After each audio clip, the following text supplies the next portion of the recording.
All right, managed to get this news that I just read just now. It's more of, I think, breaking news. This is from Reuters, and the headline goes, Saudi Arabia threatens 3 years travel ban for citizens who visit the red list states. Now, I'll read the article and I'll give you my opinion, and you can also put your comments down below. So it seems Saudi Arabia will impose a 3-year travel ban on citizens, okay, traveling to countries on the kingdom's red list under effort to curb the spread of coronavirus and its new variant, said the state news agency. That means if I'm a citizen of Saudi and I travel to any of the red states, I'll get a 3-year ban. 3-year ban what? I can't travel anywhere abroad, or 3-year ban means a fine or imprisonment, or so it's not specific, but they seem to be firing shots. So now the question is, which are the countries? Okay. Cited an unnamed Interior Ministry official has stated some Saudi citizens who in May were allowed to travel abroad without prior permission from the authority. That means you take permission, only then you go. For the first time since March 2020, had violated travel regulations. Okay. So in other words, you want to travel anywhere, especially these red list states or countries that we don't like, you are violating a rule. And Saudi is run by a monarch, a king. So whatever he says is a rule. Okay, so what does it say? Anyone who is proven to be involved will be subject to legal accountability and heavy penalties upon their return, and will be banned for travel for 3 years, official said. Okay, fine. So now you can't travel anymore abroad. If you visit these countries, you've broken the law, you'll be asked to pay a fine. We do not know how much is the fine or whatever. Okay. Now Saudi Arabia has banned travel or transmit at a number of countries. Now which are the countries? I'll give the list. Afghanistan. Yeah, Afghanistan. Anyway, who the hell is bothered there? Argentina, okay, not good. Good for business for them. Brazil, which is also not good, because in Brazil many people have businesses, and you know, obviously they go for enjoyment. Egypt. Egypt is a problematic country. Ethiopia,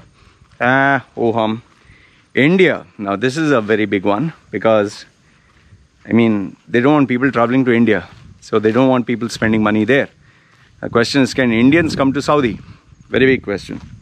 Ethiopia, Indonesia, they have had a virus breakout, massive. Lebanon, they anyway don't want Lebanese coming to hunt for jobs.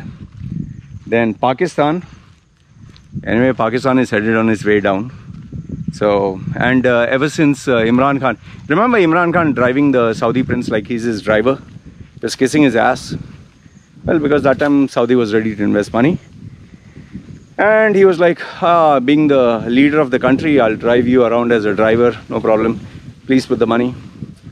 But then later on, Saudi said some disagreement. I forgot what it was. Pakistan said something, or then Saudi said, fuck you, give me all the money back. I'm not going to invest. So much for being a driver.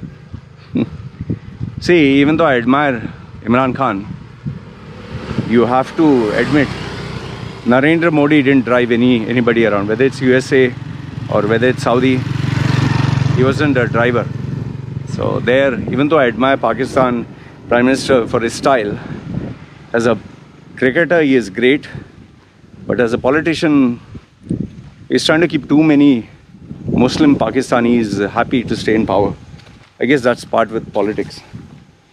Then South Africa, okay, Turkey and Saudi, they need to iron out differences. Vietnam. And then the biggest shocker comes. This one is UAE. Seriously, check the screenshot. They're saying UAE. Can you believe Saudi and UAE are supposed to be close friends, are supposed to be close allies? Now, why do I think they mentioned UAE? Number one is UAE had the so-called audacity to object to Saudi during the OPEC meeting. You remember that?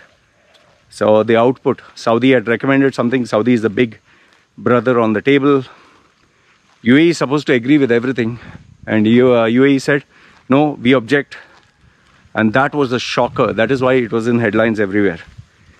And next thing you know, they actually called off the entire talks. And they said, okay, until cooler heads prevail. Ever since UAE did that, Saudi has ramped up its attack on UAE. Number one, airlines. They said, we're coming out with the new luxury airlines from Saudi. That's number one. Low cost or luxury? I think luxury. That will rival Emirates. Anyway, Etihad is dead. And what is the other one? Qatar. Okay, so one was the airlines. Second one was, if you have a regional headquarters in Dubai, then you'll have to pay taxes or you'll have to pay something extra. And on top of that, if you have components, especially from Israel, then you have to pay taxes and something extra. And you'll not get government contracts if you don't have a hub in Saudi. So Saudi is firing the shots to say, Dubai is not the only global hub. We are also a global hub. You want to get the benefit of contracts in Saudi? Don't park your car in or have all the employees and everyone in UAE and take business from us. You open shop here, benefit my citizens, give my people jobs, then fine, I might consider you. Otherwise, don't do business here. Then finally, it's now this one. And look at the timing. They are saying don't travel to UAE. And just imagine what is happening. Today is what, July.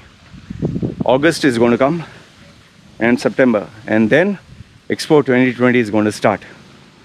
You know how many Saudi people from Saudi spend money in UAE? I mean, it's crazy. They spend money on alcohol, women, because you don't get this in Saudi. Alcohol, women, booze, parties, luxury items. Because in Saudi, it's like everyone knows you. You have to be respectable Muslim. But once you travel outside Saudi, throw the kandura, Allah gula, everything aside. Come baby, suck my this and you suck my that and let me put this here. And you know what I'm saying? Let's not act like, oh, Loy, how can you say like that? It's a reality, man. People get frustrated being holy 24/7. They need to show their wild side. So that is why they get out. Now, by Saudi saying, sorry, you can't go to that big party that's happening there. If you go to the big party, when you come back, I'm waiting for you with a stick. Not only 3-year ban, you'll be paying fines. Now just imagine, would you, as a Saudi citizen, take the risk of going to UAE? Now, you might say, oh, they'll be smart. They will travel to Oman. From Oman, they'll drive to UAE. You can be rest assured they're not dumb. They will keep an eye. If it was so easy to break the rules, there is someone out there who knows the loopholes of the system. Okay. But anyway, let's see. But I can tell you this much. This is Saudi's way of showing the middle finger to UAE. And is UAE concerned? Well, 100%. Every revenue, every customer, every visitor from every country matters. And where Expo 2020 is concerned, they are facing an uphill battle already. COVID, lockdown in India, lockdown in Indonesia, lockdown this, lockdown that.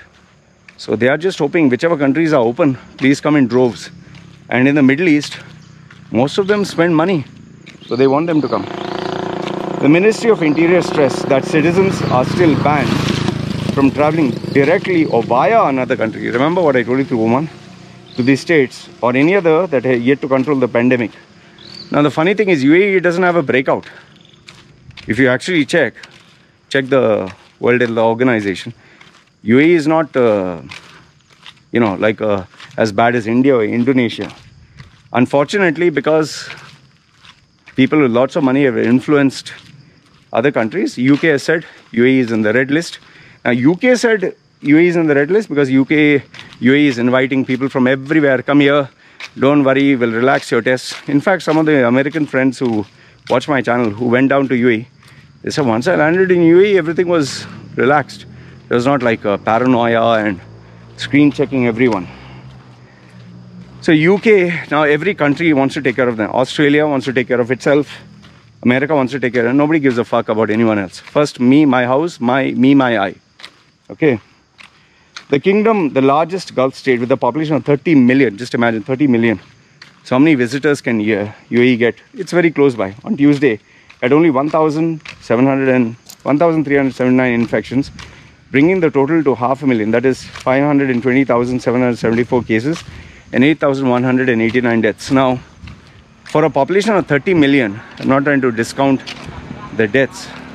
For 30 million, this is not in 10%, it's not 3 million. It's not in 1%, that is 300,000. It's not even 0.01%, which is 30,000. It's not even 0.001%, which is 3,000. It's half of that. So with that much, 0.0000, like, you know, they're making such a big thing, and that also for UAE. Just imagine. Okay, then lastly, where am I? Okay, ministry stated they want to control the pandemic or new strains have spread. UAE does not have the Delta variant, at least as far as I know. You can correct me if I'm wrong. It saw daily infections fall from 4,000 in June 2020 below the 100 mark in early January. Now, personally speaking, I'm just giving my view. I feel Mohammed bin Salman is a very egoistic guy. He's a guy who never forgets. He's a type of person, you step on his wrong side, even you try, he will never forget, he'll destroy you. That's what he did with all these, you know, Sheikh Talal or whatever his name is. All the people in Ritz Hotel, he locked them up and, you know, remember what he did, Khashoggi. He's the only hot-blooded, vindictive guy, maybe because he's young. But I can tell you one thing. When, you know, sometimes best friends become the worst enemies. And for Saudi, I don't think they've taken UAE lightly. And they didn't like what UAE did. So UAE thinks, you know, they assume UAE thinks it's big with USA and Israel. So now Saudi is showing, I'll show you who I am. That's what I feel. Will this impact Expo 2020? You let me know in the comment section below, because if like this, one by one countries keep saying, okay, red list, who will come to Expo 2020? What will happen to Expo 2020? So let me know what you think. I feel this is the beginning of the Cold War between both these countries. You let me know your thoughts. This is me signing off. Hey doggy. You guys take care.